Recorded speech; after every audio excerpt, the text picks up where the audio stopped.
La matinale Grand Lille TV avec Adrien Lanois. Bonjour à toutes et à tous, bienvenue sur Grand Lille TV mardi et 14 juin en direct, 7h15 à l'horloge de Grand Lille TV ce matin. Bon réveil, bon appétit à toutes et à tous si vous prenez votre petit déjeuner avec nous et bon courage si vous partez travailler. Avant toute chose, les prévisions météo du jour et c'est encore une journée difficile qui s'annonce aujourd'hui avec des nuages, des pluies et un risque d'orage. À peine 18 degrés de prévu cet après-midi dans la région. On en reparle bien sûr avec les prévisions complètes de Météo Service après ce journal. La une de l'info d'abord en ce mardi, la première image surtout c'est pour évoquer le vote du budget du département du Nord hier en séance plénière et après plusieurs semaines à prévenir tous ceux qui voulaient bien l'entendre, le président Jean-René Le Cerf n'y est pas allé gentiment hier en annonçant qu'une menace de mort juridique pesait sur le département, plombé par les dettes et notamment le nombre d'allocataires du RSA.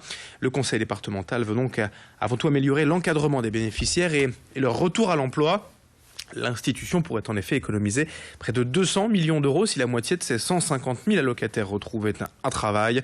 Écoutez à ce propos le président du département, Jean-René Le Cerf, au micro de Clotilde Legueva, il critique notamment le manque de dotation de l'État pour pallier au paiement du RSA. Quand on voit effectivement que le président de la République fait un effort, très limité certes, mais un effort quand même, pour les communes et intercommunalités, en acceptant effectivement de diviser par deux la dernière facture de la baisse des dotations, et que les départements dont chacun reconnaît que c'est la collectivité la plus en danger, c'est la collectivité qui assume des responsabilités nationales en matière de solidarité sur le RSA, sur l'APA, sur la PCH, et elle connaît la même dose de diminution effectivement des dotations d'État, le département, tout le monde s'en fout.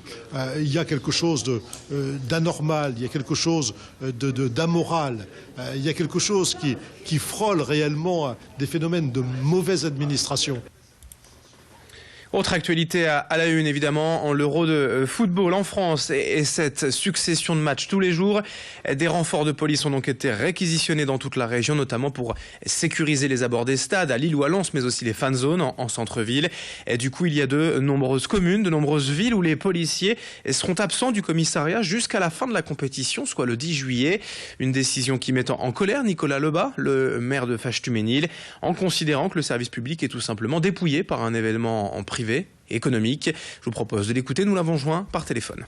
Vous savez, c'est pas moi personnellement en tant que maire qui suis concerné, mais ce sont bien nos concitoyens qui, lorsqu'ils sont victimes d'un fait de délinquance, d'une dégradation, lorsqu'ils veulent signaler une non-présentation d'enfants dans le cadre d'un divorce, voilà toutes les tâches quotidiennes qui ont lieu habituellement dans les postes de police en proximité dans nos territoires, eh bien, elles ne pourront pas avoir lieu et le public sera renvoyé vers le commissariat central de Lille, simplement pour organiser une fête pour maximiser les bénéfices de l'UEFA. L'actualité en bref est une bonne nouvelle aujourd'hui pour les usagers des transports en commun dans l'agglomération. Malgré le préavis de grève annoncé pour aujourd'hui, Transpol annonce et précise qu'aucune perturbation liée à un mouvement social n'est à prévoir ce mardi sur son réseau. Retour à la normale aussi à la SNCF. Aujourd'hui, 7 TER sur 10 devraient circuler, 4 TGV sur 5 dans le sens nord-province et pas de soucis pour les TGV. Lille-Paris, les trafics des TER-GV, Ouigo, Eurostar, Thalys et Transfrontalier seront également en normaux. Dans le reste de cette édition, cette fois le grand angle, je vous en parlais tout à l'heure à 7h, sans images, l'association lilloise T'as un ami, créée il y a 1 an et demi, réalise les rêves des personnes seules confrontées à un handicap ou à une maladie. Et parmi ces rêves, le vol en montgolfière a été choisi par 7 religieuses en maison de retraite à Lille. Rendez-vous à 6h du matin vendredi dernier à l'aérodrome de Bondu. Elles font ainsi partie des 1300 personnes sorties de leur solitude régulièrement grâce au projet de l'association T'as un rêve. Reportage dans les airs signé Alison Pelletier. Marie-Jo, t'aimes bien? Oui. José, c'est beau, hein? Beau. On est fait pour être un oiseau, je crois. Le soleil perçant du petit matin illumine les yeux bleus de Marie-Josée. Aujourd'hui, cette religieuse de 81 ans célèbre une cérémonie toute particulière, son baptême de l'air en montgolfière. Grâce à l'association T'as un ami, elle s'est envolée à plus de 800 mètres d'altitude. À ses côtés, 6 autres femmes, des amies avec qui elle souhaitait partager ce rêve d'enfance. Elles sont allées voir leur médecin, elles en ont discuté avec leur famille, elles ont mis tout un ensemble de relations autour d'elles pour nous persuader que c'était le bon choix, le bon rêve. On les a laissées actrices et c'est ça le plus important. On n'a pas décidé pour elles. On a dit soyez actrices, c'est pas parce que vous êtes âgées que vous ne pouvez plus être actrice de la société. La tête dans les nuages, les 7 femmes, les bénévoles de l'association et les 2 membres de l'équipage survolent les grands moulins de Paris, les WEP et aperçoivent au loin l'antenne du Mont des Cats. Les religieuses sont au 7e ciel. Elles attendaient ce moment depuis des années. Armentières. On est sur le cap d'Armentières. Oh, chouette. Après, ça peut changer, hein. Si, ça peut changer. Hein. Oui, mais bon, d'autres, ça dépend du vent. On peut faire demi-tour. Pas de panique, la montgolfière se pose bien dans un champ à proximité d'Armentières. Les 10 000 mètres cubes d'air se vident sous les yeux des religieuses.